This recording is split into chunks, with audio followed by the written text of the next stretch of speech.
If you are a stranger to yourself, even the whole world will not fulfill you. If you have not got into your own being, then all the riches will make you even more poorer. This happens. The more riches you have got, the more poverty you feel. Because now you can compare. Outside riches, then the inside in comparison looks poorer and more poorer and more poorer. Hence the paradox of the rich man. The richer he gets, the more poorer he feels. The more he has, the more he feels he is empty. Because the inner emptiness cannot be filled by outer things. Outer things cannot enter into your being. The inner emptiness can be filled only when you achieve to yourself, when you attain to your being. Make a clear distinction. The world out is the world of the many, but one is absent there, and that one is the goal. That one is within you. So if you are searching outside, you will miss. Nothing will be of much help. Whatsoever you do, you will be a failure. The mind will go on saying that attain to that, then you will be fulfilled. When you attain it, the mind will say again, attain something else, then you will be fulfilled. The mind will say, if you are not succeeding, it means you are not doing enough effort. If you are not reaching, you are not running fast enough. And if you listen to the logic of the mind, which looks logical, but it is not, then you will go on running and running and running, and in the end, nothing except death.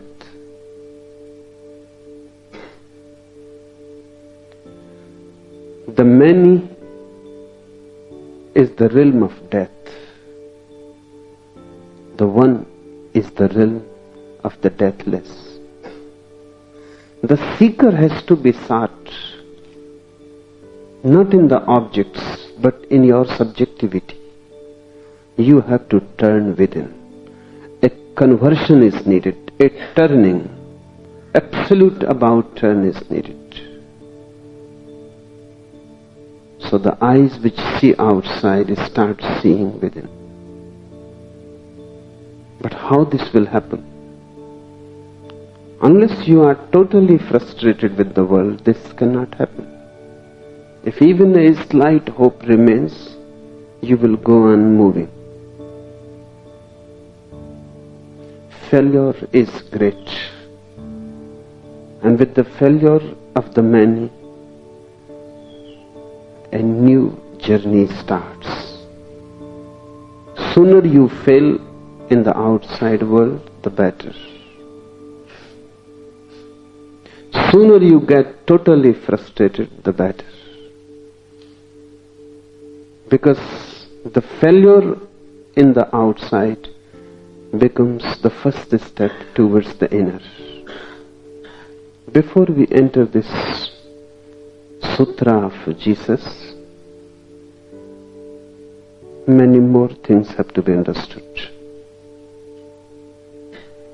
Who is the wise man? The one who is ready to lose all for the one. And who is the fool who has lost himself and purchased ordinary things? Who has sold the master and filled his house with useless things? I have heard once it happened. A friend of Mullah Nasruddin became very, very rich. And when somebody becomes rich, he wants to go back back to the old friends, old neighbors, old village, to show that what he has attained. So he came from the capital to the small village. Just on the station, he met Mullah Nasruddin. He said, Nasruddin, do you know I have made it? I have become very, very rich. You cannot conceive. I have got a palace of 500 rooms. It is a castle.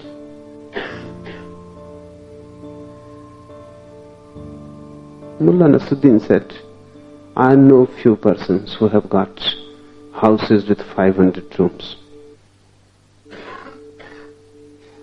The friend said, I have got 18-hole golf courses,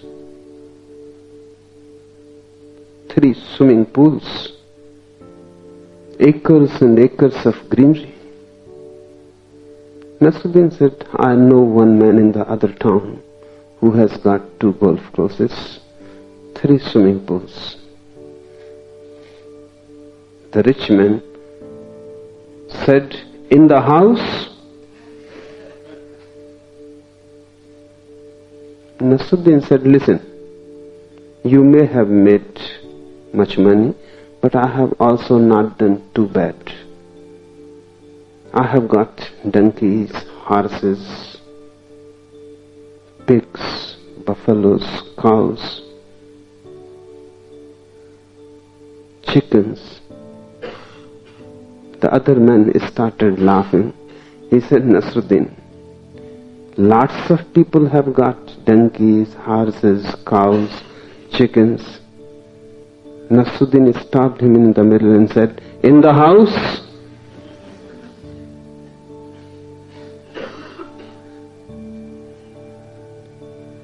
But whatsoever you get, whether they are 18 golf courses, 18-hole golf courses, 3 swimming pools or 500 rooms, or donkeys, horses and cows, whatsoever you can get outside will not make you rich. Because really the house remains empty. You remain empty. Nothing enters into the house. They remain outside. They belong to the outside. There is no way to put them in. And poverty is within. Had it been outside, then there was no problem. If you felt the emptiness outside on the periphery, then it could have been filled by houses, cars, horses or anything. But the emptiness is felt within. You feel meaninglessness within. It is not that you don't have a big house that is creating the trouble. It is that inside you feel totally meaningless. Why you exist? Why this whole trouble of being in existence? Why being alive? Where it is leading? Every day in the morning you are awake again to go and nowhere to go. Every day morning you get dressed and you know by the evening nothing is reached, no goal is achieved. Again you fall asleep, again in the morning the journey starts. The whole meaningless business of it. Inside you go on feeling empty. There is nothing. So with outside things you can at the most deceive others, not yourself. How you can deceive yourself? The more things accumulate, more life is wasted because they have to be purchased at the cost of life. You are less alive, death has come near. Things are growing more and more. The pile goes on becoming bigger and bigger, and inside you are shrinking. Then the fear that what I am achieving, where I am reaching, what I have done to my whole life. and you cannot go back. The time that is wasted cannot be returned to you. There is no way. You cannot get it back.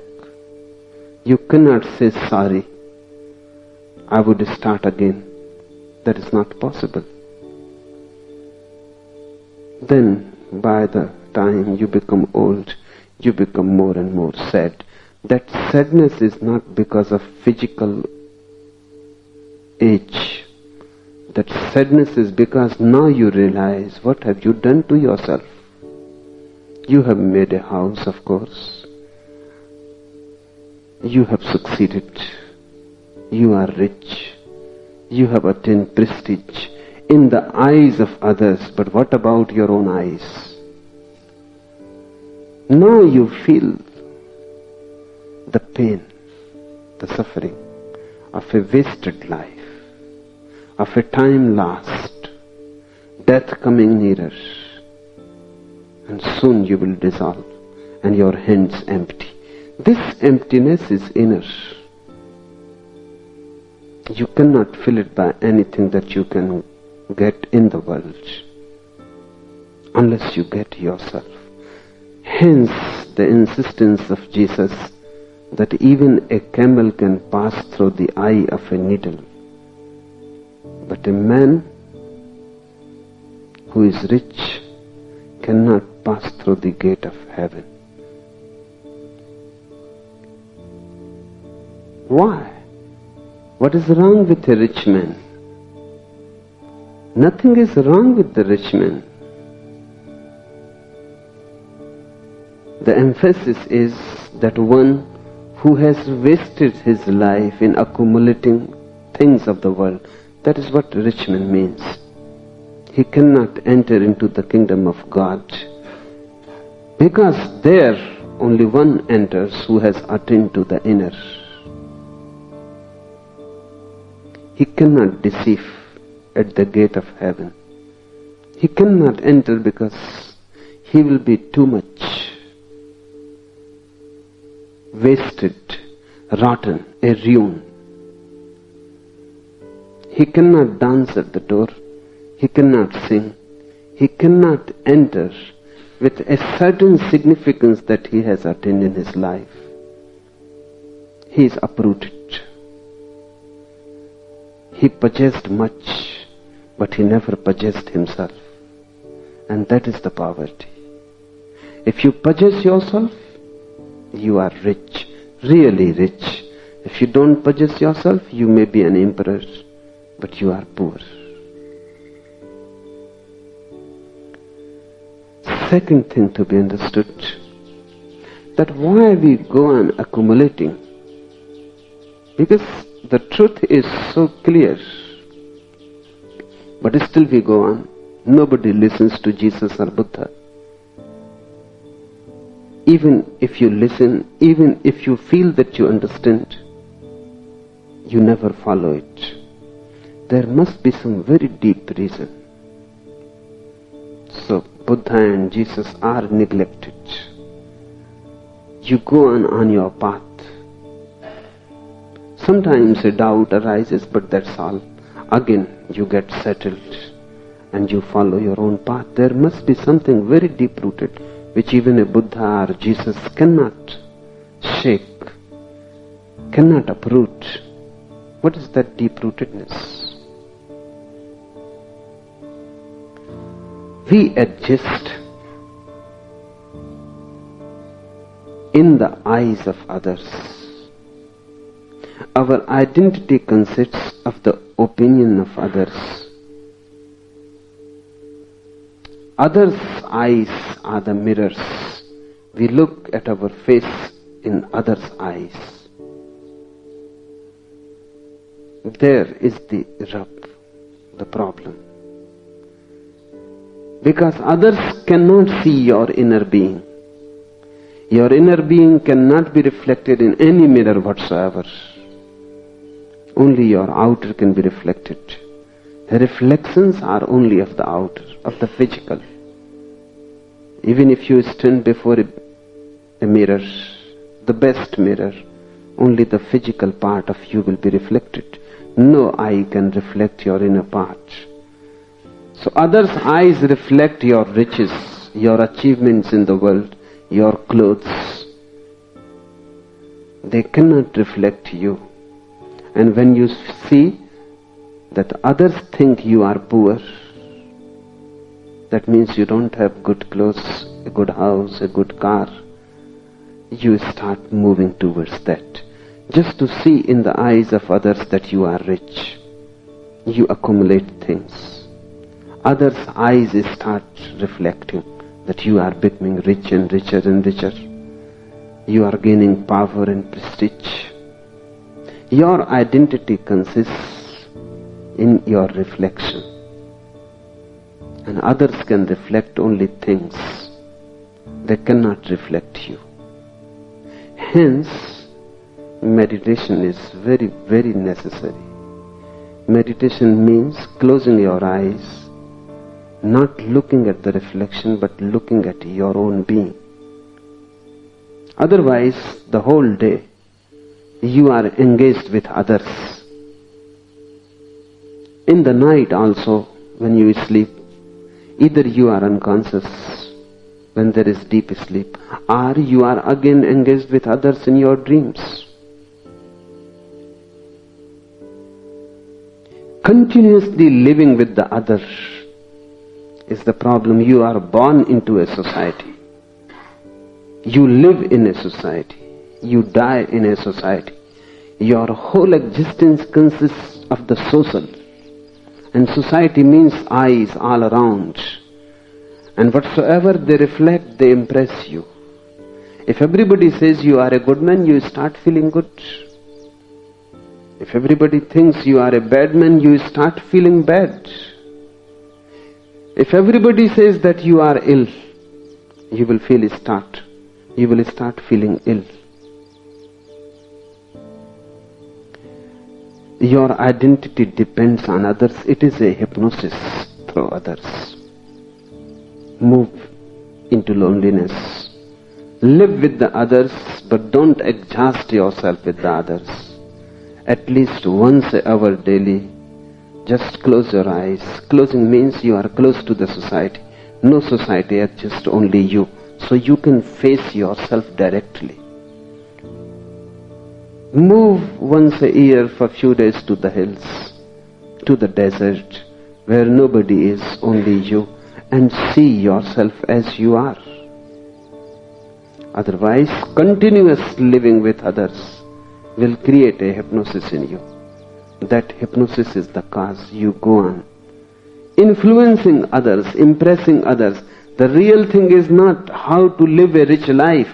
The real thing is how to impress others that you are rich. But these are totally different things. The others are impressed by whatsoever you possess. They are never impressed by you.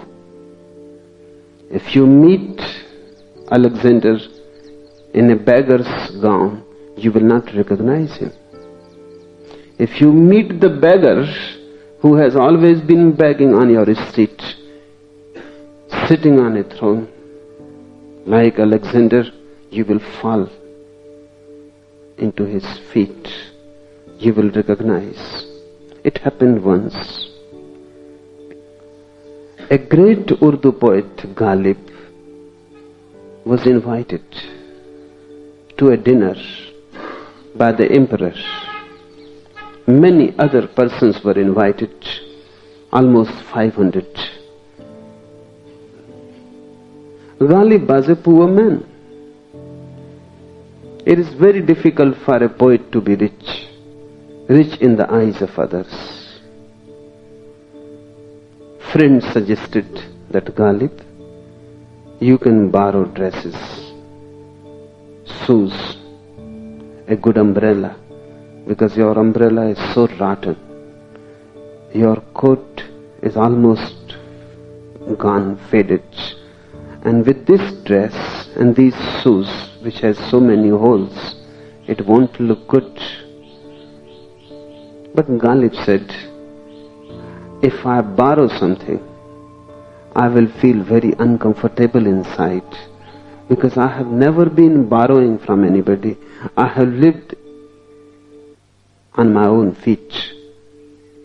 I have lived in my own way. Just for a dinner, to break the habit of the whole life is not good. So he went to the emperor's court in his own dress. When he presented his invitation card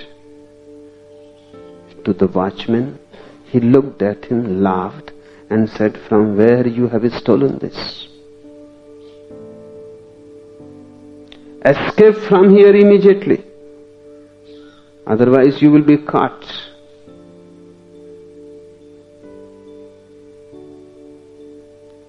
Ghalib could not believe. He said, "I have been invited. You go and you ask the emperor." The watchman said, "Every beggar thinks that he is being invited. And you are not the first. Many others have knocked the door before. You escape from here. Don't stand here, because guests will be reaching soon."